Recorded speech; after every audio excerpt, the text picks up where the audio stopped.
അതുപോലെ നമ്മുടെ കീമിൻ്റെ trial allotment publish ചെയ്തു. അതിൻ്റെ ലാസ്റ്റ് റാങ്ക് ഡീറ്റെയിൽസ് സിയുടെ സൈഡിൽ അവൈലബിൾ ആണ്. നമ്മളതിൻ്റെ സിയുടെ അതായത് ഇലക്ട്രോണിക്സ് ആൻഡ് കമ്മ്യൂണിക്കേഷൻ്റെ ലാസ്റ്റ് റാങ്ക് ഡീറ്റെയിൽസ് ആണ് നമ്മൾ ചെക്ക് ചെയ്യുന്നത്. ഗവൺമെൻറ് എഞ്ചിനീയറിംഗ് കോളേജ് ഇടുക്കിയിൽ ഈഴവയ്ക്ക് ട്രയൽ അലോട്ട്മെൻറ്റിൽ തന്നെ 13,909, മുസ്ലിം കാറ്റഗറി 12,330, LA 26,720, BH 20,251, DV 19,622, അങ്ങനെ ഒരുപാട് നിങ്ങൾക്കെല്ലാം കാണാൻ വേണ്ടി കഴിയുന്നുണ്ട്.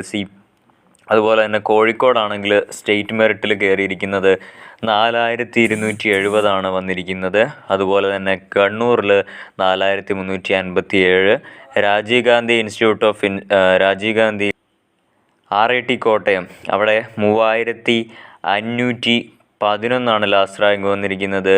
MA college Kothamangalam 3,096, NSS Palakkad 4,316, engineering പാലക്കാടിൽ 4,321, government engineering college Thrissur 1,359, TKM 1,931, Barton Hill 2,995, college of engineering Thiruvananthapuram 616, government engineering college Wayanad available അല്ല, പക്ഷേ അവിടെ ബാക്കിയുള്ള കാറ്റഗറിയുടെയൊക്കെ നിങ്ങൾക്ക് ഇവിടെ കാണാൻ വേണ്ടി കഴിയുന്നുണ്ട്.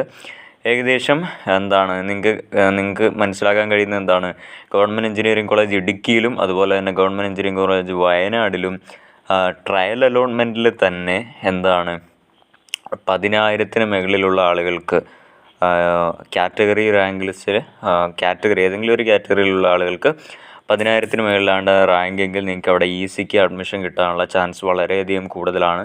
പക്ഷേ നിങ്ങൾ മനസ്സിലാക്കുക, ട്രയൽ അലോട്ട്മെൻ്റ് എന്ന് പറഞ്ഞാൽ ഒരു ഫൈനൽ അലോട്ട്മെൻ്റ് അല്ല. എങ്കിലും സാധാരണഗതിയിൽ ഒരുപാട് മാറ്റം വരാറില്ല ഫസ്റ്റ് അലോട്ട്മെൻറ്റിലേക്ക് വരുമ്പോൾ. ഇപ്പോൾ എല്ലാ കുട്ടികളും ഞാൻ വിശ്വസിക്കുകയാണ് എല്ലാവരും രജിസ്റ്റർ ചെയ്ത് കഴിഞ്ഞായിരുന്നു. ഇന്ന് 5-ാം തീയതി അല്ലേ, ഇന്ന് വരെ രജിസ്റ്റർ ചെയ്യാനുള്ള സമയമുണ്ട്. അപ്പോൾ അതിന് മുമ്പ് രജിസ്റ്റർ ചെയ്തവരെ വെച്ചിട്ടൊക്കെയാണ് ഇത് വരുന്നത്. ഒരു കമ്പ്യൂട്ടർ ചെക്കിംഗ് പ്രോസസ്സാണ്. എങ്കിലും ചേഞ്ച് ചെയ്യാൻ വലിയ ചാൻസൊന്നുമില്ല, എങ്കിലും ചാൻസ് ഉണ്ട്. അങ്ങനെയുള്ള ഒരു കാര്യമാണ്. അപ്പോൾ ഇതധികം വിശ്വസിക്കേണ്ട. എങ്കിലും നമ്മൾ ട്രയൽ അലോട്ട്മെൻറ്റിലെ ആ ഒരു ലാസ്റ്റ് റാങ്ക് ഡീറ്റെയിൽസ് ട്രയൽ അലോട്ട്മെൻറ്റിൽ തന്നെ ഇടുക്കിയിലും വയനാട്ടിലും സിക്ക് എത്രയാണ് 10,000-ന് മുകളിലേക്ക് പോയിട്ടുണ്ടെന്നുള്ള കാര്യമാണ് നമ്മൾ പറഞ്ഞത്. Okay, thank you.